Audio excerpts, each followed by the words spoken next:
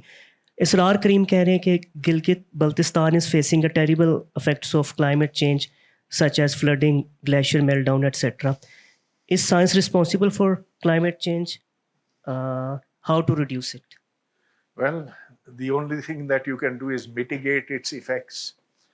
Be prepared for glaciers to melt, for bridges to collapse, for flooding to happen. اور تو کچھ نہیں. عاصم مزمل کہہ رہے ہیں man is by nature wild اور peaceful. We should have discussion on this. جواب مل گیا. آخری ریمارک ہے ڈینیل کیان کا. وہ کہہ رہے ہیں کہ سائنس نے مادی طور پر تو انسان کو فائدہ دیا ہے لیکن روحانی طور پر بے مقصدیت کا احساس بھی بھر دیا. ہاں بات تو ٹھیک ہے, کیونکہ سائنس آپ کو کوئی مقصد نہیں دے گی, آپ کو یہ نہیں بتائے گی کہ آپ کیوں جیتے ہیں, کہ زندگی کا مقصد کیا ہے.